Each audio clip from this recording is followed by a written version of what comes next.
That's it, man. Game over, man. It's game over. No tears, please. It's a waste of good suffering. Fairly learned here.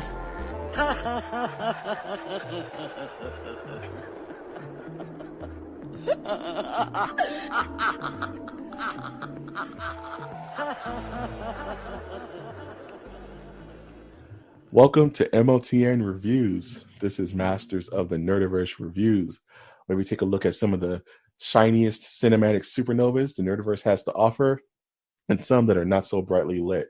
This, the Carter of the podcast, can be found on iTunes, Stitcher, Spreaker, SoundCloud, YouTube, iHeartRadio, and Google Play. I'm, of course, your host, Money Mike G, and with me, as always, with our reviews that no stop, because Money Talks and Bullshit runs the marathon. My CMB, Brian.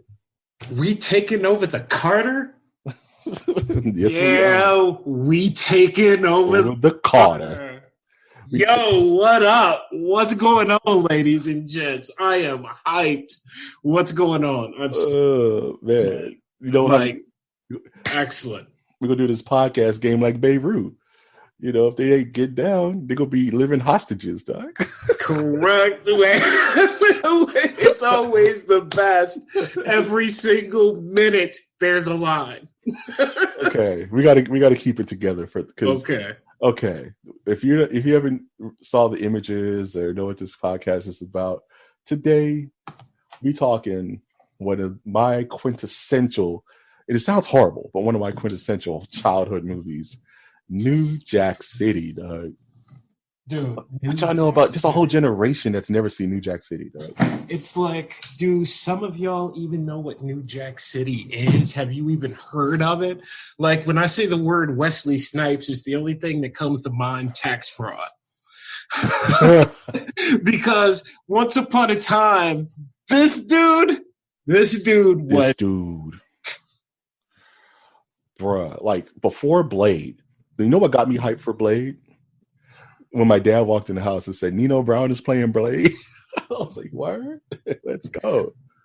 I didn't even know what a Blade was back then. I did know what Nino Brown was. And just as a quick prelude to this story about New Jack, I'm sure we all have a story or about a movie with our parents where we weren't supposed to watch that movie without our parents. And mine just happened to be New Jack City. And when my mother came home and she found out I had watched New Jack City without her, I'm just going to leave it at the fact that, she was not pleased. But I'll go as far to say, yeah, I probably shouldn't have watched New Jack City without her. Bro, the thing is, I watched a lot of crazy shit when I was a little kid.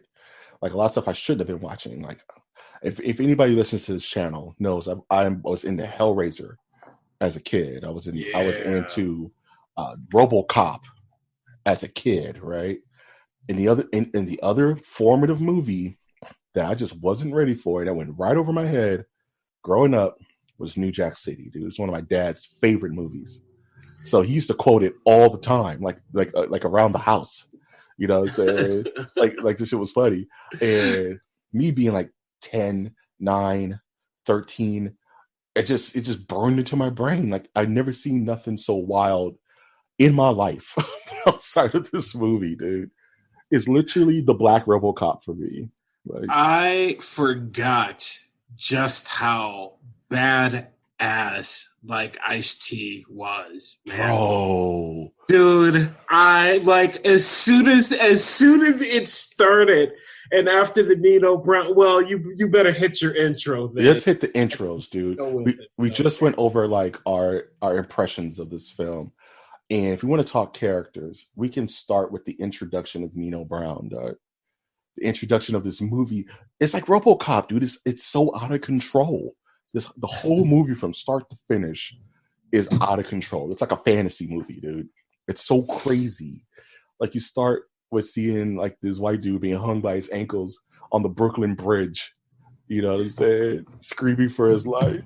No, just screaming, being held up by this dude with a silver tooth, or is it a gold tooth? He has like a gold front, dog. Yeah, no, man, absolutely not. And you're just like, what the F? And when it opened, it's amazing how you forget things. You were making a movie, but you forget things. And I completely forgot that opening line went with that scene. And I was like, oh, now that is how you open a freaking movie. That's what I'm saying. That is how you grab somebody's attention. Nino, I'll get this. You got to get me more time. And that's where the classic line comes in. You ain't got my product. You ain't got my money. Money talks. Bullshit runs the marathon. So true. So see ya. What would it be? And he lets him go, and he has this great shot, all practical, right? Just falling to his death. So out of control, dude. No, your mouth is just open, and then the dope ass music hits, and it cuts to the opening montage of New York, and how real. Like New York in the 80s, going into the 90s.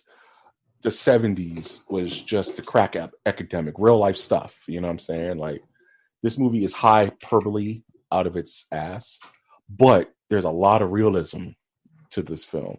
The Carter was a problem back in the day.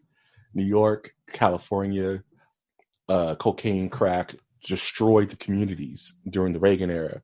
Into the 80s, started to peter off into the 90s because people start getting more aware of it. But this movie encapsulates, its own kind of from rags to riches story. This is the Black Scarface. You know what I'm saying? But then again, Nino was already balling when this movie first started. Correct. Like Nino was already speaking truth. He already had money, and when his brother G Money comes on the scene and gives him a little something.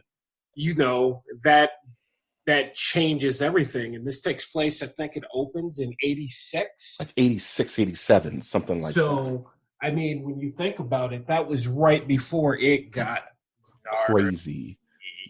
Yeah, gnarly. It got ultra gnarly. He was like, man, he's like, well, you talking like this should go reinvent the wheel or something. Like, we about to change the face of the earth. He was like, I don't know about that. I don't know about that, but they kept lining up at the club. Yeah, he said, like 15 minutes after I dropped this on him, I had 3 more brothers coming up. Dude. Out of control. Oh, man. And then we kind of get into the intro of Ice-T's character, right? Yeah, we drop down to the drop cool-ass, badass drop-down shot. Overhead drop down shot before drones were a thing, and it drops down on Ice-T and Chris Rock. Young Chris Rock. Dude, think about, I was just kind of looking through the roster. This movie is star-studded. Oh, man, dude. For the 80s? For the 90s? I forgot Mario Van Peebles was alive. Judd Nelson. He's alive. I was like, what happened to him? Yeah, man. Mario Van Peebles, dog. He's at the house watching the movie right now. Pretty much. You know what I mean? He was like, yeah, I don't have to do this anymore. So we're good. But we have Ice-T and Chris Rock going around and around in the circle, making the buy. And Ice-T, straight up cold gangster, Chris Rock goes, let me say a little prayer before we do this. And Ice-T's like, you do that shit. Yeah. Here's the thing. Let's get going right now. What's your price? Well, as a kid, I thought Ice-T was the coolest brother on the planet. He was light skinned like me. You know what I'm saying? He was like he was about that life, dude. He was just the coolest human on earth. You couldn't tell me nothing about Ice-T when I was really little. You know what I'm saying? I reflected a lot into that character. And and that whole scene where Pookie just runs off with the money, and there's this huge sprawling chase scene throughout New York, beautifully shot. You know Absolutely. What I'm saying? I forgot about the bike scene going down the train stairs. I was like, oh, that had to be a hard scene to shoot back in the day because, that wasn't really a thing. X Games weren't a thing. People didn't do that. Yeah. When we saw it on big screen, it was like, oh, that's pretty dope. I don't want to do it, but that's pretty dope. And that long shot running through the basketball tunnel with Ice-T, like just full out cruising. Booking it, dude. And you can see it in his face. He's legit running. Great shot. It's so visceral, that whole shot, dude. And that's where the educated brother notices Ice-T, because Ice-T honestly stands out like a sore thumb. He's this big, light-skinned dude with dreads. You know what I'm saying? Who's pulling out a gun in broad daylight.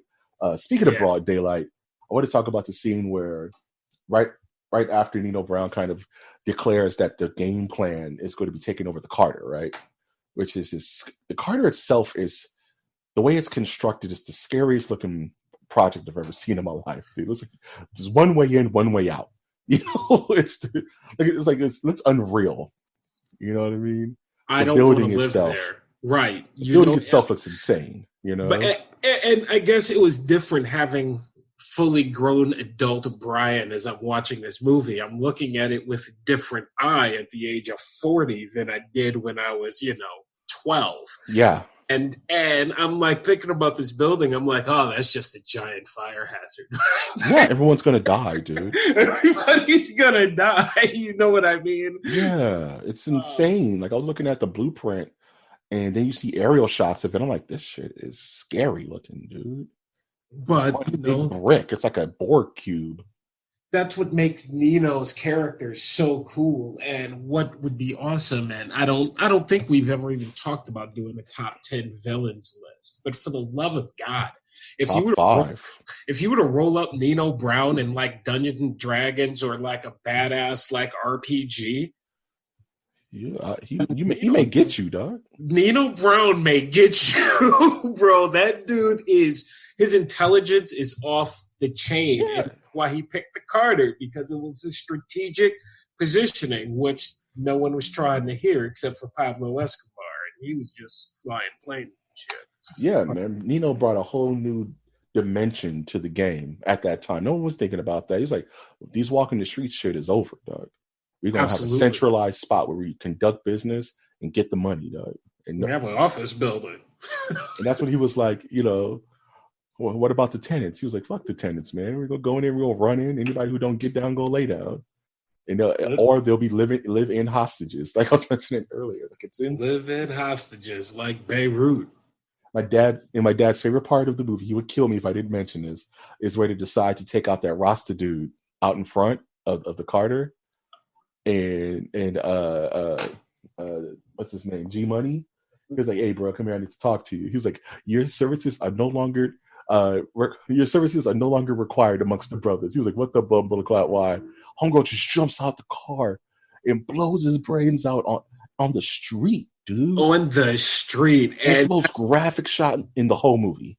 And that's it, dude. That was a graphic shot for then. You know what I mean? We weren't used to seeing that quite yet. No, that's what I'm saying. It's like it was a moment, and that's why G Money goes. He's like, and I bet you, if you go back to casting, I would bet that was one of the lines G Money had to say to get that role was when he was Alan Payne. Yeah, G Money, but he blows his brains out, and he's like, and that's how you do it. You blow his brains out in broad daylight, and he does that laugh, and it's like, am I watching a comic book right now? And what the bleep? As an adult, you can notice the blood splattered on the side of the Jeep, like just straight up like brain matter, gray matter, and then you hear homegirl in the back go, "Rock-a-bye, baby." It was something out of Batman, like rock-a-blah, baby. And she was just like Harley Quinn. She reminded me of Harley Quinn, dude. Because she was just no hesitation. She just hopped out the car. Boom! As a kid, I was like, that's insane, dude. And G Money would laugh the whole thing off like it was nothing, man. Oh, that's stuck in my head for a very long time. That's a great scene. That scene, dude. So keeping it going with the movie, they get the idea of taking over the Carter, and then we get this amazing music montage by Gerald Levert. Living just to know, What is it? living just for the city. Oh, Living. Dude, I've been singing that all of my life. I've been singing this song all of my life, being like, yeah, man, I know it's in New Jack City, but I can't believe that this song is still stuck in my head. Why is the music so damn good in this movie? Dude, but we got to do top 10 soundtracks. That needs to also be a thing. Complete perfection, dude. Like, this is up there with like the Batman Prince album for me. You know, of just Michael M. I was about to dox myself. MG, Mike G, just music perfection, dude. I'm not quite sure what my neighbors thought, but I had the television on full blast last night, man. Full blast, and it was so good. So we get that great montage, and I can go on forever about that montage. So we're just going. Just kicking through doors, murdering fathers in front of their daughters, ripping babies out the arms of their parents. Taking over the Carter, bro. Just guerrilla warfare, dog.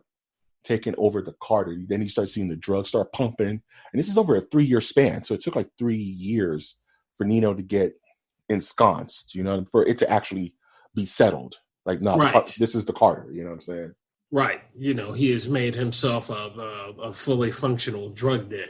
Yeah, he's made himself a drug den. He's become the kingpin. You know what I'm saying? He just took it over. So we get that 3-year jump, and you were introduced to the I don't even know his name, just the old black man who's like kind of the death warner. Y'all gonna listen to me. You know? Bill Cobbs. Yeah, Bill Cobbs. Doug. For, decades. One of those rare African-American actors who just lasted decades. Bruh, he was kind of like on the periphery of the movie the whole time. You know what I mean? Just like kind of just on the outskirts of the film. He served an important part as, being the realistic, fight back against, and I guess what would otherwise be like promoting a drug movie.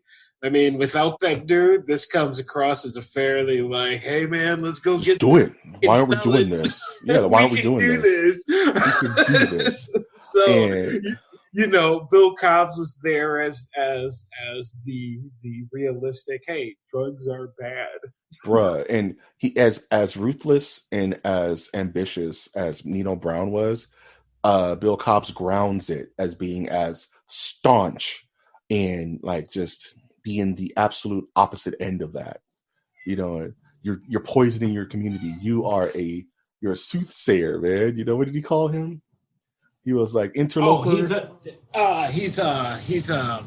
An interloper, and then he says he's a demon, not a demon. My goodness. Hold on. I gotta find it. You can cut. It's right there. Idolator. Cut him an idolizer. Yeah. Idolator. Yeah. And he was like, "You're selling poison to the community," and he was we're introduced to him in the police department where he's trying to get they've taken over the Carter. No one's doing anything. No one cares. And you see Mario Van Peebles for the first time as the Detective Stone. Trying to get his renegade cops squadron to take down Nino Brown, you know what I mean? And he has to go talk to the quintessential like asshole sergeant who gives him the authorization. You know what I mean? And he pulls together Ice-T, who I think was on suspension at the time, and we're introduced to Judd Nelson, who plays kind of like this Riggs Lethal Weapon kind of cop. You know what I mean? Who's just kind of who has a couple screws loose. Look at this, man. I'm looking at Mario Van Peebles' resume right now. They got this man directing a couple episodes of this here, that there. This man should have movie after movie after movie underneath his name at this stage, or at this stage, because just this project alone, just New Jack City alone, is such a mark. I'm surprised he doesn't have more pull. Oh, Okay, I a little bit of Mario Van Peebles trivia. Do you remember the Mario Van Peebles movie where he plays a superhero werewolf? Mario Van Peebles he's a part of a cop squadron, and it's a cop squadron of super werewolves, and they fight crime, and they have like Wolverine claws and stuff. No, I do not. Dude, it's like one of the best movies ever, dude. Okay, I got to get the name for it real quick. Mario Van Peebles is like it's not solo because that's when he was a robot, but it's Mario Van Peebles as a werewolf superhero. Dude. It's the stupidest movie ever, but it's so good. Anywho, so we cut to Nino Brown hiding out turkeys in front of the Carter, right? You know what I'm saying? Yeah, man.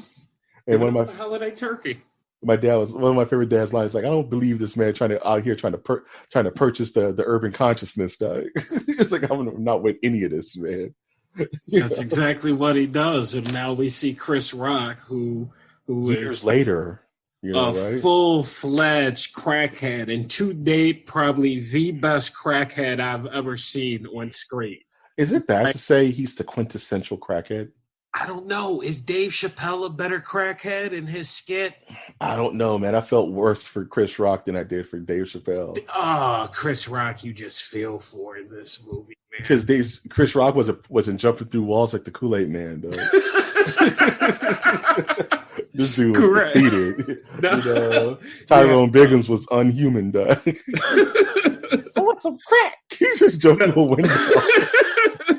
Yeah, no, Chris Rock was not jumping through any walls. Yeah, man. So we see Pookie, man. He's all jacked up, dog. His teeth are wrecked. He's looking like hot garbage, you know. And he steps up to Nino. He's like, "Hey, Nino, remember me?" And Pookie's like, "Man, you tried to be a stick-up kid, but your stupid ass got shot." But here, he just gave him a whole half turkey, dog. Like, get out of here, man. Hey, man, clean yourself up. We'll get you a job. Get you a job, bro. Okay, man, you want to go buy a turkey? You want to buy a turkey? Anybody with a turkey? And they're like, "Yo, this is our stooge, man." Him. Yeah, that's the kid I shot. Oh, yeah, I'm going to keep an eye on that kid. And then it takes this weird thing because it's like, okay, so Ice-T goes and finds out where Pookie's hanging out in the drug bin. Yeah, man. So yeah, he kind of finds where Pookie's kind of hanging out, and that's where he has the argument with his quote unquote crackhead girlfriend or friend or somebody he's just chilling with, sharing the turkey with, and she was like, "I was prom queen," you know. And Chris Rock he started joking and like, "You're a prom king, dog." He was just clowning her. Then he just starts assaulting her out of nowhere because he just starts losing his mind. And Ice-T has to go get him off her. And Ice-T was like, and then Pookie just broke down to him. He's like, "Man, I don't know what to tell you. This crack. It's crack, man. He just keeps pulling me. It just keeps pulling me. Keeps calling me, man. It's calling me, man. I don't want to. It keeps calling me. And we help you out, bro. Dude, again, you glance over like an Ice-T, and he's like, "If you don't shut up, I'm gonna blow your brains out." And he's not playing. And he is not playing, and you're like, "Oh, man, this is so out of control." Dude. Damn. The pacing of this movie is also fantastic. Yeah, it doesn't let up. There's no dull moment. Because it just goes. When you think it's gonna be a dull moment, like him taking Pookie to the rehab center.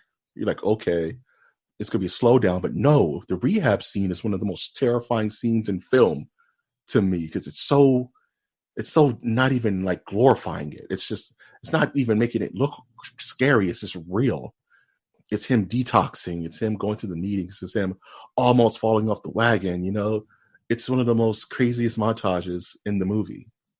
It's real. And you're like, man, that's rough. But that's what it is. You know what I mean? Kids, it's gentlemen, crazy. As we're doing this, I know crack seems fun. Don't do crack. Don't sell it. Don't smoke it. Don't be around it. Just don't do crack. It's one of those where it's not even once. not even once.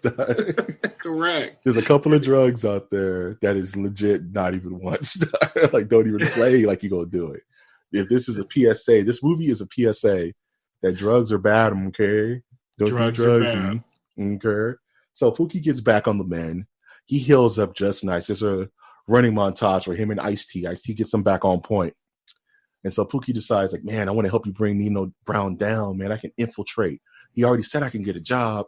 And Ice-T doesn't care. Ice-T is so Ahab with it. He's like, yeah, whatever. Just do it. But everybody else is telling Ice-T, like, man, don't put this dude in there, man. He's going to lose it. He's legit going to lose it with all that. Dude, it's a bad idea. I mean, with all that product just floating around. Would you put a crackhead to work in a crack den? I mean, look, I like pizza. No, let me change that. There's a big tacos. difference. Yeah, I fucking love tacos. Do you want me working at your Taco Bell? No, maybe Taco Bell. We don't want you working at the taco truck, though. Yeah, definitely not the taco truck. You could be getting high on your own supply, bro. But yeah, don't be eating the profits. So now, if Pookie had been clean for like 10 years, maybe. Yeah, but Pookie had been clean like 2 months, dog. And he was kind of like a trained something. At this stage in the movie, we see Pookie. He is a bag man who's gotten shot. And a crackhead. Like, you're going to entrust the entire investigation to this one man. There's got to be some other options. Any other options? Ain't no way. He rolls the dice. And they give it to Ice-T because there's a scene where they're on the beach and he's like, everyone's telling him this is a bad idea. Everyone's telling him, like, no, don't do it. And the only people that are hyping it up is Pookie himself and Ice-T. And say, look, man, I'm going to tell you right now it's no. But it's up to you, man. This is your boy. It's up to you, man. So Ice-T is like, whatever, yes. just do it. He's like J. Jonah Jameson with Spider-Man, you know? Just get me Nino Brown, right? And there's a lot that happens in between this. There's the party scene with Nino Brown. It's the New Year's scene. The world is mine. The world is mine. All mine. All mine. You know, the Scarface analogies, you know. Analogies or shot the shot was a little much. I didn't notice that at age 12 or whatever I was, but now it's like, ooh. That's Scarface. But anyway, the world is mine. Hey, you're Nino Brown, you go for it. Yeah, there's a lot of cursing in this because you need cursing. This is going to be explicit. But when the mobster dude came in here, it's like, yeah, you disrespecting us. Setting up the spot. He's like, you tell them squingeely eating motherfuckers that's in the CMB is a self-contained unit, dog. I was like, what? Out of control, dude. And then cut off his ponytail. He cut off Homeboy's ponytail because he gave him like a minstrel racer dude with a rope around his neck, dog, as a gift to their success, dog. This movie is so. Oh, we'll talk about the potential remake towards the end of the episode. But yeah, so they set up Pookie to infiltrate the CMB. There's this perfect scene where Pookie's in the kind of like the nerve center of the police department, and he's telling them the breakdown. He's like, look, man, first of all, everybody has to have these like Blockbuster ID cards to even get into the Carter, first of all. And he said, when you walk through the courtyard, it's like walking into hell, man. You see people fist fighting, people like just shermed out, drugged out. Zombied out, dude. Finished. He said, then you got to go through the line. They have dudes with guns everywhere. He said he's like a mad scientist, dude. He got this whole spot like Fort Knox, bro. Like, it's like so detailed. He was like, man, you don't understand. He doesn't have some of the buildings or some of the rooms. He has the entire building. It's all him, dude. And he's the Mad King. He's the Mad King, dude. What did he call him? He said he is the boy who made slaves of men. That's what he called him. And that's Nino Brown. And that's Nino Brown, the boy who made slaves of men. Some biblical stuff, dude. Super. And then, he's also a ghetto tour guide. What am I, yo, ghetto tour guy? How y'all got all this equipment and don't know shit, dog? No shit. We beaming up the Scotty. The Enterprise. That's why we call it the Enterprise, man. You are going to another planet, dog. There's a good chance that I can quote like this movie almost line for line. It is that impactful when you're listening. Dude. That well written and that well acted and that impactful when you're watching. Dude, I didn't notice till today. There was like a little girl in the Enterprise, dog. Oh yeah, Out of control, dude. her mom looked down at her and she's like, "I'm sorry for what I'm doing to you." Oh, and the little kid's like, "It's all right." I get it. It's not all right. It's not all right, man. None of it's all right. None of it's all right. But anyway, so you go in. They show like the back room where everybody's butt naked, like cleaning the product. He's like, man. He's like, Nino, don't trust the motherfucker. You know? No. And Nino's one sick genius. That was terrifying. Terrifying, dog. So they give my man Pookie here the most bootleg belt on earth that looks like a camera, dog. You know what I'm saying? Pookie wears this surveillance belt, you know, to infiltrate. And he actually gets to a point where he sees G Money, and they're like, yeah. He's like, all right, I'm gonna promote you to like drug room supervisor. You know what I'm saying? A terrible idea. Terrible idea. Not just on the cops' idea, but on G Money's idea too. Dude, like really? Anywhere else in the building. No one knew that this dude was a crackhead when he was just grabbing a turkey a couple of months ago. Right? G Money would have been like, keep this dude away from the drugs, dog. But that's a question that I do have for you. How early do you think G Money was hitting the pipe in this? Because as you go on in the movie, like you're like, man, some of these decisions, bro, they were questionable at best. Were you already hitting the pipe before they showed it to us? I think because this movie takes spans of years, right? It's like from 1986 to like 1989 is when this movie takes place. So I want to say Pookie must have been floating around for at least like a year. Not even that, dude. Probably like months. I just think G Money wasn't on point. G Money kept making mistakes, dog. He kept making, and the further down the road, and we'll get to kind of the story progression of G Money, but he just kept making bad mistakes, you know. And I think his first major mistake was putting Pookie on like that, letting him infiltrate a known crackhead. He's seen this dude cracked out and said, "Okay, you're going to be the supervisor for our crackdown." Horrible idea. Terrible put this man. idea. They could have put him in the front, you know, minding ID cards. They could have put him in security, cleaning the guns. They could have put him anywhere, dude. Anywhere but the crack. So what does Pookie do?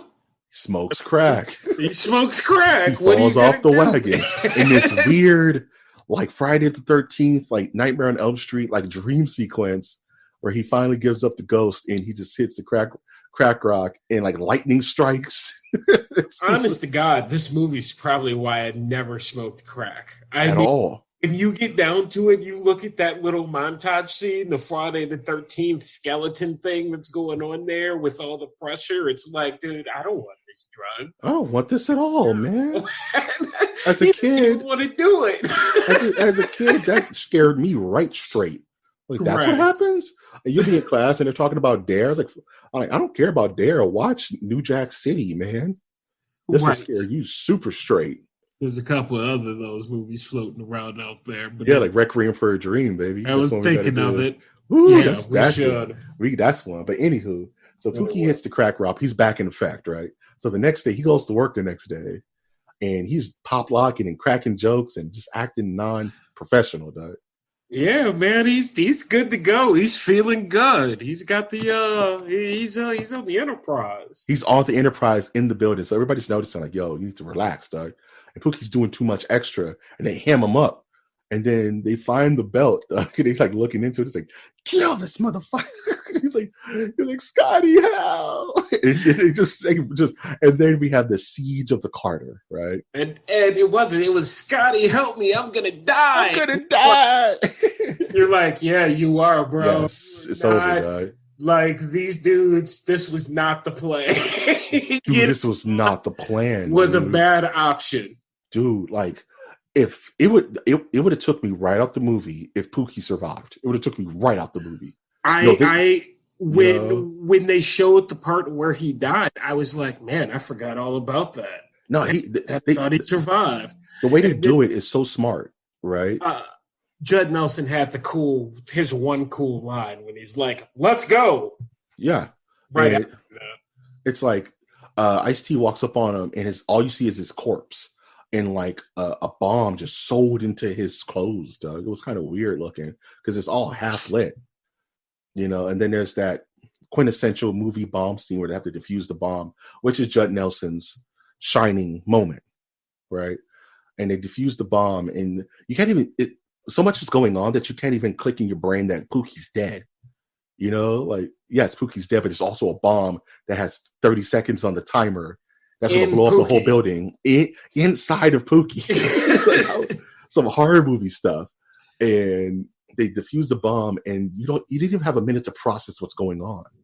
It's so cool. Like, it's so, like you said, this movie does not let up, dude.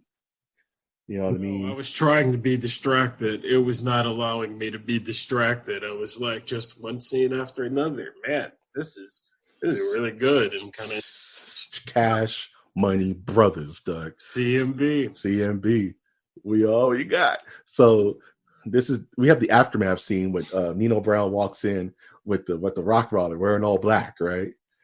Iconic scene because, you know, Martin has the TV show has kind of parodied the scene when, you know, that's the sit your $5 ass down before I make change.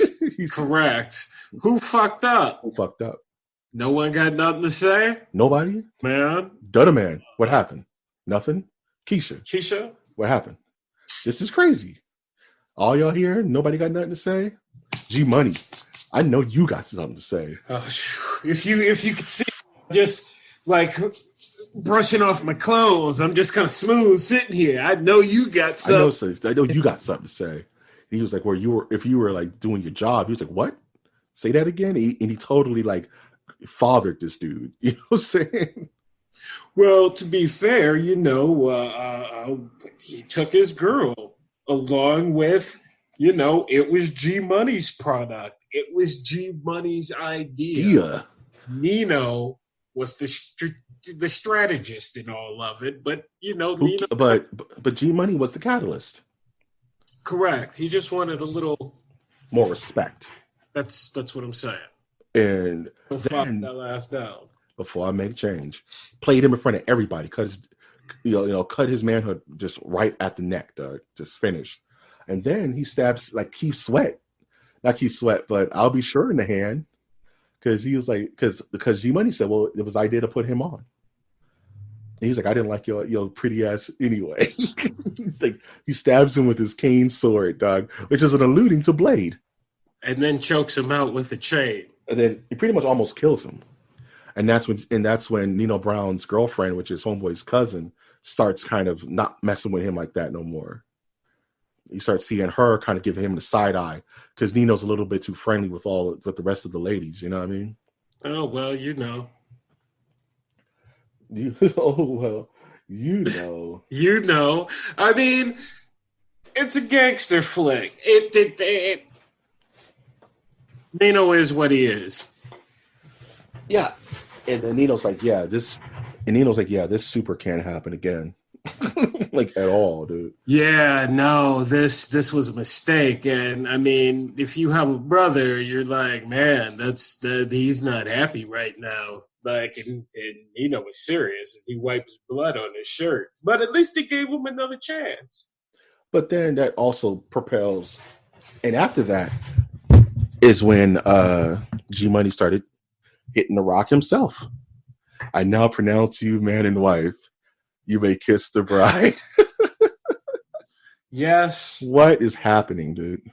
Well, G Money's just going down the tubes. He's like, I guess I'm going to do crack. Yeah, I guess that's the answer now. For me, that transition wasn't quite defined enough about the cause and effect. And that was why I questioned about when do you think he started hitting the pipe? Because, you know, it could be two different catalysts. Yeah. He got yelled at and he started smoking crack, or you know what I mean? Like, it's either when Nino was like talking about his girl and he started sowing seeds of doubt there, or when Nino pretty much wiped blood on his shirt in front of all the homies. I mean, that would do it. Saying, I will kill you if this happens again. Like seriously, I'm at least gonna want a beer at the very least. Yeah, you're gonna want to think about anything else but what just happened. Right. You don't want to think about anything else. You can't talk to your girl because you don't trust her, right? No. So crack, dog. Right. All right. Moving on. Moving on, dog. So and this is when everything's done. Like Mario Van Peebles is like, yeah, Washington called and we killed so many cops, dog. Like we caused so much trouble, like and got no evidence. Like zero evidence, nothing. The investigation's over, dude. It's finished. But Ice-T and Judd Nelson were like, nah, man, it's never over. And they decide to go renegade cop on it. And they start going undercover themselves. Bad boys for life. Bad boys for life. And they hem up one of the Italian dudes like, look, I know y'all don't like Nino Brown. Help us take him down. And the Italian dude's like, bet, whatever. Let's do it, right? I'm in. So then Ice-T starts getting in tight with Nino Brown, right? Yeah, man. Like it's kind of Nino doesn't trust because G Money brings Ice-T to Nino's attention as the supplier, and Ice-T or Wesley Snipes is like, bro, like fine, that's cool, but you remember what happened at the Carter? I'm gonna take over this dude. I think like G Money was on probation. He was on gangster probation. Like, I don't trust nothing you do right now, bro. Like seriously, you are so like on thin ice. You bringing in a stranger into the squadron and don't even address me about it. You know what I'm saying? And he says, if he's not who he says he is, I'm gonna kill him. And then I'm gonna kill you. Kill you. And he just hangs up the phone and hits the pipe like whatever. Yeah, dude. He's just like, I'm smoking. It's good. It's cool. He's cool as a mofo. He's cool. But checked him out myself. Dog. A cop, dog. Out of control. So out of control. So Nino's like, this Appleton dude, I want him on me like white on rice because I don't trust him. So him and Nino start getting in tight. He starts chilling with Nino at the pool and being invited to stuff. And Nino tells him the story about how he got initiated into the gang. And he was like, he's like, the leader of the gang was like, hey, to be a part of the gang, you got to kill somebody. And Nino was like, bet, whatever, man. Is it a rival? You want me to another rival gang? He was like, no, that's too easy. I want you to pop a random stranger, right? And Nino was like, yeah, man. I went to the corner store, got some of that blood-eyed angel dust. I got so zooted. And I just popped this lady like a school teacher or something. I'd even watched the body drop. I just broke out. And it's like this Batman Joker moment where Ice-T puts it in his head that was my mom. This idiot was the one who killed my mom. Yeah. He has to keep his cool in that moment. Well, that may not even be the case. It could have been anybody. It could have been anybody, but I'm glad that you said he put this Batman idea in his head because you saw it. He's like, oh, this is the dude who killed my mom. Mm-hmm. Revenge. But he goes, well, I guess, what you were doing was kind of like business. He said it's always business, brother. It's always business. It's never not business. And so that calms him down to the point where his eye starts bugging out of his head. Because he had the legit like Kill Bill going on in his head at that time. You can see it in Ice-T's face. You know what I mean? And then we start seeing things crumble. It just goes to shit real quick. It just goes to crap really, really fast. And we go to I think the next big scene is the wedding scene, right? Yeah, the Valentine Day massacre scene. Man. Which I also forgot was a thing in the movie. And as it was happening, I was like, oh my God, this is such a good, like shot for shot, like it is such a good scene. And again, we see Nino Brown's just like ruthlessness. His true colors. He's a coward. And he uses the child as a human shield. As a human shield. And you're like, wait, what? Your brain doesn't even recognize it. And it's because so much is going on. These days I hate to make anything about gun violence positive, but as far as this scene goes, it was shot magnificently. It was shot like something out of like Godfather. You know what I'm saying? Like just the orchestration of the violence. And then you see Ice-T can't help but be a hero. He runs and goes saves the little kid, but on the opposite end of that, you see Keisha run and be the hero, opposite the ghetto hero, the gangster hero, and runs out and just starts blasting at the van. And she meets her demise because she had no cover, like an idiot. That was also a bad idea. Bad ideas. Hashtag bad ideas, man. And you would think that it would have came up like, yo, T, why'd you go get a child in the middle of a gut? Really? But hey, no one even questioned it, dude. No one said a word. So. It wasn't brought up again in the movie. It's just a little character trait to show you that Nino Brown, at his essence, is a coward. Correct. You know what I mean? For all his bravado and all his tough act, you know what I'm saying? Like, he uses a baby as a moving shield. You know what I'm saying? And then there's the call from the Italian dudes, like, yeah, it's pretty much war now. You know what I mean? And so Nino retaliates by sending his kill squadron to the Italian dudes' kind of chill spot and pretty much blasts them, and that makes the news. Yeah, I'm sure no one noticed the two dudes on like a motorcycle riding like that with duffel bags over there. Duffel bags and ski masks on their faces. Like, I don't know like murder. How long they intended the movie to be, but at this point, even though it was moving quickly, you can start to notice the quick cuts of, okay, we're moving this thing just right along now. Yeah. We're done with it. Like, let's go. Yeah. The point is made. Let's get to the ending. I think that's the only real gripe about this movie. It has a weak third act. You know what I'm saying? Correct. It's just not as, I don't know. It's not as measured. Yeah. Correct. It's not as measured as the first, I would say, 2/3 of the movie is. Because it just starts picking up. Because right after this, Ice-T makes the drug deal, finally makes his big drug deal with Nino Brown. The final sting, right? Mm-hmm. And the cops are in place. Nino keeps him at arm's length. He's like, hey, man, I thought we were friends. He was like, man, we are friends, but this is business. You know what I mean? Like, we got to keep things 100. Show me the money. And that's when I'll be sure it's like, I knew this guy from somewhere. He's a cop, bro. And Nino's eyes buck, G-Money's eyes buck. And you just see Ice-T throw off his coat and just dodge into the corner. It just runs into cover. And it just becomes a bloodbath. Yes. Another great, like, scene, like 90s shoot 'em up scene that we don't see too much anymore.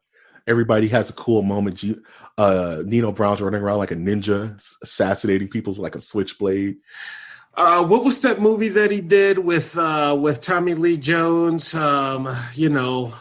He was the fugitive that time. Not Tommy, not Harrison Ford, but Wesley Snipes. Anyway, yeah. Again, you see Nino Brown. He starts becoming like, he pretends to be someone else. He's doing costume changes to get out. You're like, oh yeah, he's like a superhero or something. I'm telling you see a lot of Blade in this movie, man. Correct. Just the way he moves, and Wesley Snipes has been martial arts trained for a very long time, so I'm sure that bled a little bit into Nino Brown. For sure. The guy had a katana, for the Lord's sake, in this movie. Valid point. So a lot of people die. A lot of the cops die. Dutta Man dies in a spectacular fashion. He falls like 3 stories, then comes back to life and gets shot up by Judd Nelson. Dude, he took a bunch of bullets. He ate him, dude. Dutta Man, bro. He was an artist. He was actually a CMB artist, and I thought that was cool too as a kid because he can draw and I can draw. Anyway, that movie was way too nutty for me. But we get the "Am I My Brother's Keeper" scene where G Money and Nino Brown have their final confrontation on the roof, and Nino Brown's like, "I know you were trying to do side deals, bro. Like, now is not the time to lie, man." And G Money just comes clean with him, like, you had to have everything, man. He was like, everything. He was like, even my woman. And Wesley Snipes was like, is this what this is all about? For someone you knew was not on the up and up the whole time? You met her not on the up and up? She was a dancer for the Italian mobster dudes? And this is the person you put your heart into? Bad choice. Like, really? That's what I'm saying. G Money made one good choice in the entire movie based upon his character, which is bringing the crack rock to Nino Brown's attention. So after that, it's been nothing but bad ideas, and that's a bad idea. Like G Money, if the best idea you had was crack, okay, not good overall. That's his character, man. Showing, okay, I don't want to roll up G Money in a D&D. No, not at all, dog. Not at all, at all, dog. G Money was the rebirth and death of their entire organization. He by himself started it all, and it came full circle. Nino Brown had to give him a lullaby, dog, crying the whole time. I love you, man. You know, kind of moment. And but he's on the run, G. I'm on the run, G. It could never go back to how it was. And again, every mobster movie, you always see the mobster at their lowest, like in some dank apartment with like no, like a shadow of their former opulence, you know. And we get that awesome scene where Ice-T jumps through the window like the Phantom, dog. It's so out of control. The Ice-T didn't knock down the door with like the big old like haymaker or nothing. He flies through the window like a superhero. Yeah, and crashes in on Nino Brown. They have this giant gunfight in their living room. Which the apartment didn't look that big. You know? No, not at all. I was like, why is Nino still here? Why are there columns and stuff in this apartment? Dude, I wouldn't be in New York anymore. I would have left, but that's just me. Nino's like, no, I'm just going to chill out. I'm going to chill up the block, dog. No one's going to know. They'll know to look for me out in the borders. I'm just going to stay in the city. Yeah, not a smart idea. So literally, Ice-T throws Nino Brown out of a window onto the streets of New York, and he beats the crap out of him in front of the people, dog. And that's what beats the hell out of him. I mean, that dude took a beating. And I'll let you say the line that I got to say later. So what happens with Ice-T, dog? Ice-T, like, you know, after he throws him down, he like pulls out that Glock or whatever the hell gun he has, and he looks at him and he's like, dude, I want to shoot you so bad my dick is hard. And you feel that shit. You see it in his eyes, dude. He's so bad. I don't know what Ice-T was thinking about when he shot that scene, but that dude was not all there at that moment. He looks so crazed, dude. It's so real. Like that. That's one of the realest scenes of all time. For sure. Because he's shaking. He's so excited to kill him. And Nino Brown is all bloodied up and jacked up. He's like, oh, man. And Nino Brown's like, I'll be out in a week, you know? Yeah, after the cops come, rest, you know, he'll be out in a week, which, great, he'll be out in a week. So we get to the court scene, which for me, I didn't, in my mind, remember how or where this movie actually wound up ending. But for me, this whole court scene, I was like, what are we doing here? It's one of those, it has to have a quote unquote message / happy ending. Good, evil can't prosper, whoop-de-whoop. A realistic ending, but a non-realistic ending. It was kind of two sides of a different coin. The realistic ending is that Nino Brown got a year. That's probably what would have happened for someone who's going to run dimes on this entire crew, you know. But at the same time, you have the fantastical ending where Pops, who's been on, like I said earlier, been on the periphery of this whole movie, is the one to give the killing blow. Your soul is required in hell. He has that weird like German Ruger. It's this weird little like spoot gun, and it pretty much blows a hole through Wesley Snipes' chest. It's like out of control. And right through it. Wesley falls, and he falls like opera style down the spiraling staircase. And one of my favorite parts of the movie is you see Ice-T. Not facial change. Face didn't change. He looked up. You see Judd Nelson. Judd Nelson smiling. Ice-T's not smiling. Ice-T just throws his looks on and keeps it pushing. Justice served, dog. So cool. Ice-T is the coolest thing in this movie. He didn't even break a smile. He even acknowledged what happened. He was like, "Oh, I guess that just happened." Put on his looks, dog, and kept it pushing, dog. So good. Living. And then it brings you to the good music again, and you're like, holy shit, that was so good. And when I woke up, you know, I had like the New Jack glow when I woke up. this movie like stuck with that well. And when I saw my first crackhead this morning, I thought about Nino Brown, and I was like, Nino, like, damn, crack. That's rough, dog. Crack. So, you know, I gotta tell you, I watched the movie right before we recorded this. I hit end on the credits, so I'm on the biggest like New Jack City high on earth right now. I just watched the movie like right before we started. Oh well, you're definitely gonna have a glow tomorrow. I know. I'm going to be driving towards the spot, and it's going to kick in my head. Live in. So, what are your final thoughts on this movie, man? Final thoughts on this is, as I like scrolled through IMDb, I think they gave this thing a 6.7 out of 10. Like this, New Jack City's a 5 out of 5, bro. Yeah. Period. End of story. This is a damn near perfect gangster movie. And if it didn't have almost a shot-for-shot feel of Scarface, it would probably be like in that conversation of top 50 movies of all time. Yeah. It's so iconic. The characters are so iconic. And I don't think, even for me, who's been singing that damn song literally for 30 freaking years, been singing that song. Dude. You forget at how big these characters are.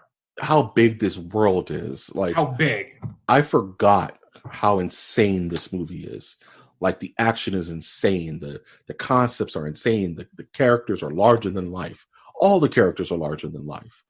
You know what I mean? They're literally, they stand off of a page. Nino Brown, G Money, Ice-T's character, even Mario Van Peebles looks like Bulletproof from Cops, dog. This is like they paid attention to a lot of things in this movie. Mario Van Peebles directed this movie. Yes, he did. This is one of those movies that I grew up with, and I didn't realize how much I loved it till I wanted to revisit it. And every once in a while, New Jack City will creep into my brain. The music will play, or I'll say a line, or something will click in my brain. I'm like, man, I want to talk about New Jack City. So I'm so happy we got to do this review, because this is honestly, like you said, to me, Mike G, it's a 5 out of 5. This is one of those movies that's in the collection, the brain, in the mind palace of the 10 movies that shaped my personality. This movie, dude, it grounded me in hood stuff. It grounded me in black acting, black excellence. You know what I mean? It just, even on the positive side of this horrible mirror that we're looking into, you know what I mean? It's just such an informative movie to me. I don't know. I'll be picking it up on Blu-ray. Yes, and I'm literally about to turn on Monster Hunter. I'm going to play the New Jack City theme while I'm playing Monster Hunter. That's how I'm going to end my night tonight. And there you go. Well, Mike G, I appreciate you having me on. This has been a blast. I enjoyed watching this movie, and at 0 point in time was I like, man, this is a downer, except for the fact that, you know, it was heavily themed with crack. Which yeah. At its core, I choose to see this as a positive message against drug use in America, and I'm happy to say that that as a community, we outgrew the crack epidemic in itself. Not saying that people don't smoke crack, or not saying that there's still not drug issues in this country, but I will say that this movie was shed a quote unquote positive light on what we were doing to ourselves, and a lot of people in that position decided to not go down this path anymore because of this movie. That's a fact. You know what I mean? It shined a very bright light on that. Well, I can't wait to be on the MOTN policy decisions throughout U.S. history. But yeah, that's the future, man. That's when I'm Surgeon General Mike G. You know. So thanks for having me, and see ya. Absolutely. Yeah. See ya. Wouldn't want to be ya. And if you like this content, please support the channel via our Patreon. That's Patreon.com/MOTN. For $1 a month, you can actually help this channel grow, not to the Carter levels, but maybe with that, maybe grow in a different direction. You can also support us non-monetarily by liking this episode, commenting on us. What's your favorite quote from New Jack City?